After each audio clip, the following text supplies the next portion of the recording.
ہم نفل سے نہیں روکتے آپ کو، لیکن ایک بات ہے نا کہ اگر یہ اعتکاف کا ذکر آ گیا، اذکار کا ذکر آ گیا، اٹھنے کا ذکر آ گیا، بیٹھنے کا آ گیا، تو یہ بھی آ جاتا نا پھر حدیثوں میں، یا آثار سلف میں ہی آ جاتا. ٹھیک ہے، تو یہ غیر ضروری تکلف ہے، اس سے اجتناب کرنا چاہیے.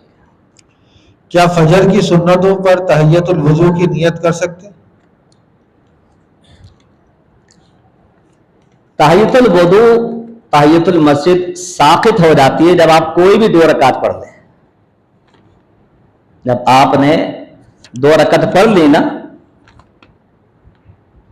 فجر کی سنتوں کی نیت سے، ٹھیک ہے، تو وہ جو ڈیمانڈ تھی کہ مسجد میں نہ بیٹھو جب تک 2 نہ پڑھو، تو وہ تو ختم ہو گئی. آپ پڑھ کے بیٹھے نا، آپ ایسے تھوڑی جماعت ہو رہی ہوتی آپ داخل ہو جاتے ہیں.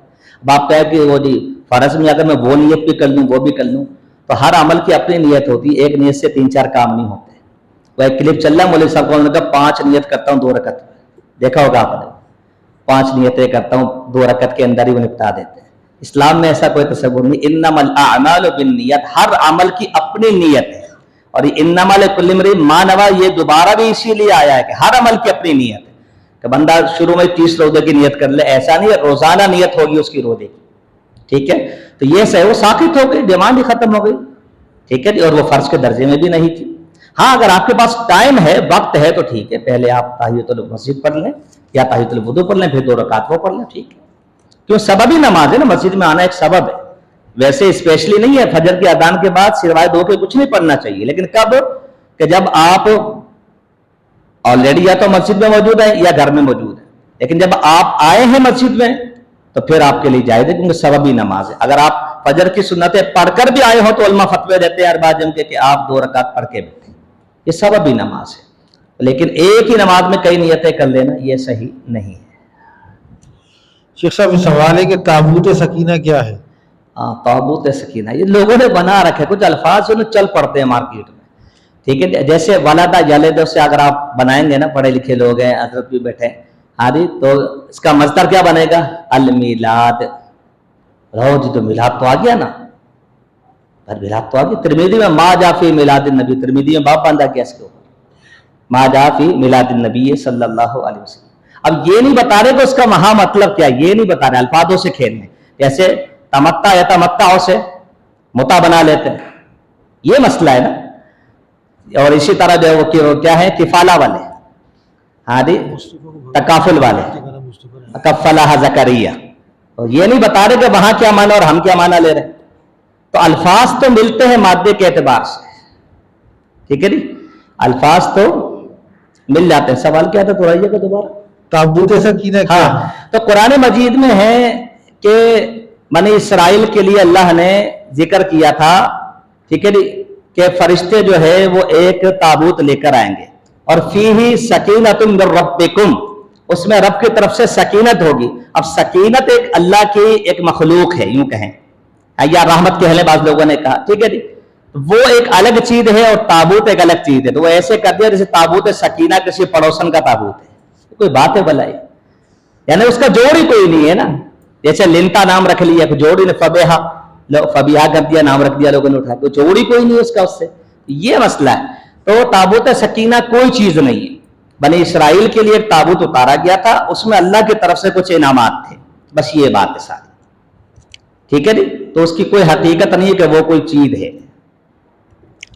اعتکاف میں اکثر نوجوان افطار کے بعد چھالیاں یا دیگر چیزیں کھاتے ہیں، اس کے ان کے اعتکاف میں کیا اثرات؟ حلال چیز کھانے میں تو کوئی حرج نہیں ہے. اگر چھالیا کو آپ آرام کہتے ہیں تو پھر نہ کھائیں.